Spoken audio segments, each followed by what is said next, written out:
Srimad Bhagavatam, translated with commentaries by His Divine Grace A.C. Bhaktivedanta Swami Prabhupada. Canto 1, Chapter 8. Prayers by Queen Kunti and Parikshit saved. Text 1. Sutta Goswami said, Thereafter, the Pandavas, desiring to deliver water to the dead relatives who had desired it, went to the Ganges with Lord Krishna. The ladies walked in front. Purport. To date, it is the custom in the Hindu society to go to the Ganges or to any other sacred river to take bath when death occurs in the family. Each of the family members pours out a pot full of the Ganges water for the departed soul and walks in a procession with the ladies in the front. The Pandavas also followed the rules more than 5,000 years ago. Lord Krishna, being a cousin of the Pandavas, is also amongst the family members. Text 2. Having lamented over them and sufficiently offered Ganges water, they bathed in the Ganges, whose water is sanctified due to being mixed with the dust of the lotus feet of the Lord. Text 3. There, the king of the Kurus, Maharaj Yudhiṣṭhira, along with his younger brothers, Dhritarashtra, Gandhari, Kunti, Draupadi, and also Lord Krishna, all sat, overwhelmed with grief. Purport.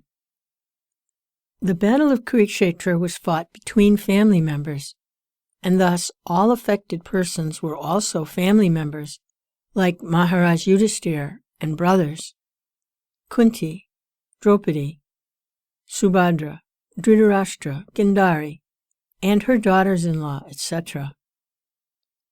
All the principal dead bodies were in some way or other related with each other, and therefore the family grief was combined.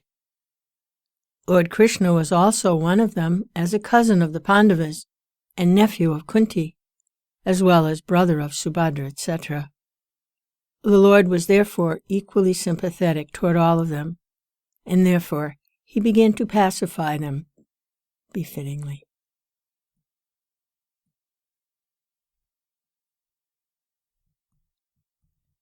Text 4. Lord Sri Krishna and the Munis began to pacify those who were shocked and affected, citing the stringent laws of the Almighty and their reactions upon living beings. Purport.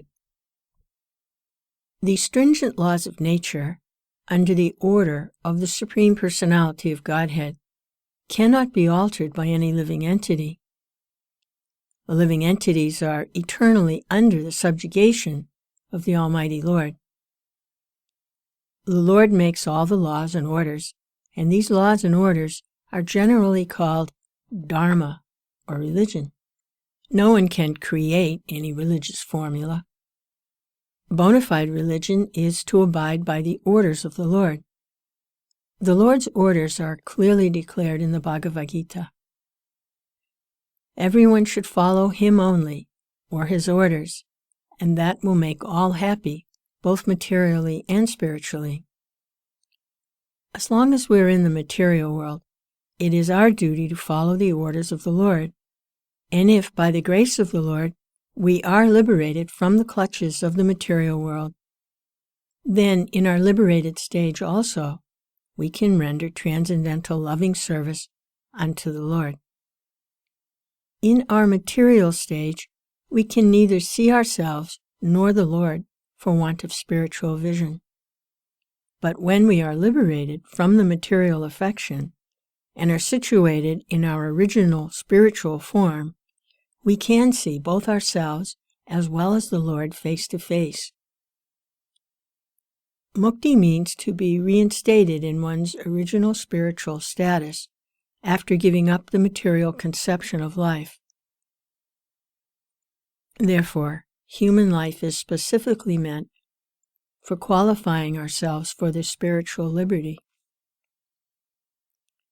Unfortunately, under the influence of illusory material energy, we accept this spot life for a few years only as our permanent existence, and thus become illusioned by possessing so-called country, home, land, children, wife, community, wealth, etc., which are false representations created by Maya, illusion. And under the dictation of Maya, we fight with one another to protect these false possessions.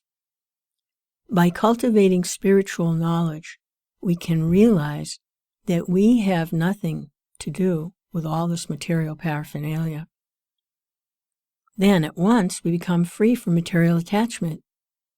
And this clearance of the misgivings of material existence at once takes place by association of the Lord's devotees, who are able to inject the transcendental sound into the depth of the bewildered heart, and thus make him practically liberated from all lamentation and illusion. This is a summary of the pacifying measures for those afflicted by the reaction of stringent material laws, exhibited in the forms of birth, death, old age, and disease, insoluble factors of material existence. The victims of war, namely the family members of the Kurus, were lamenting the problems of death, and the Lord pacified them on the basis of knowledge. Text 5. The clever Duryodhana and his party cunningly usurped the kingdom of Yudhiṣṭhira, who had no enemy. By the grace of the Lord, the recovery was executed, and the unscrupulous kings who joined with Duryodhana were killed by him. Others also died, their duration of life being decreased for their having roughly handled the hair of Queen Draupadī. Purport. In the glorious days, or before the advent of the age of Kali, the Brahmins, the cows, the women, the children, and the old men were properly given protection. 1. The protection of the Brahmins maintains the institution of Varna and Ashram, the most scientific culture for attainment of spiritual life. 2. The protection of cows maintains the most miraculous form of food, that is, milk, for maintaining the finer tissues of the brain, for understanding higher aims of life. 3. The protection of women maintains the chastity of society by which we can get good generation for peace, tranquility, and progress of life. 4. The protection of children gives the human form of life its best chance to prepare the way of liberty from material bondage. Such protection of children begins from the very day of begetting a child by the purificatory process of Garbhadan Samskar, the beginning of pure life. The beginning of pure life. 5. The protection of the old men gives them a chance to prepare themselves for a better life after death. This complete outlook is based on factors leading to successful humanity, as against the civilization of polished cats and dogs. The killing of these innocent creatures is totally forbidden, because even by insulting them, one loses one's duration of life. In the age of Kali, they are not properly protected, and therefore the duration of life of the present generation has shortened considerably.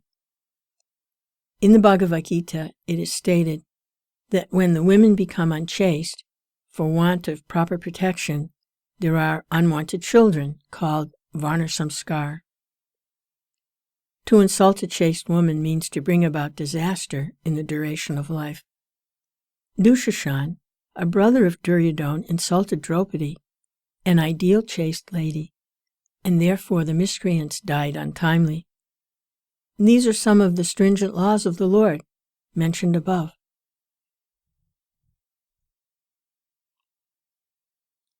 Text 6.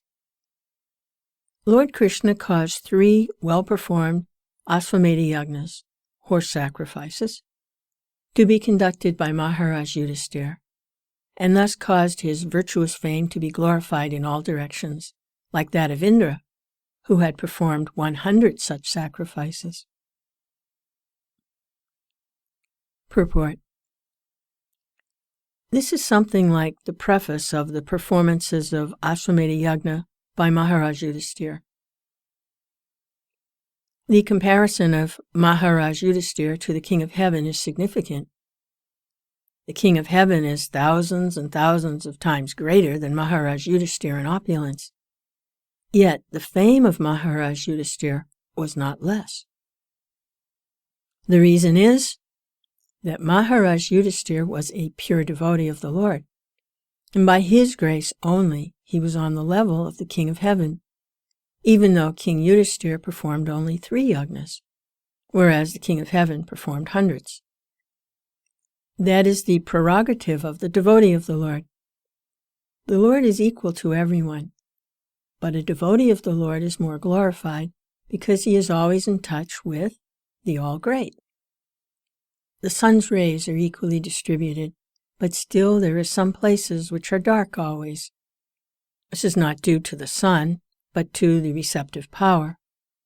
Similarly, those who are cent% devotees of the Lord get the full-fledged mercy of the Lord, which is always equally distributed everywhere.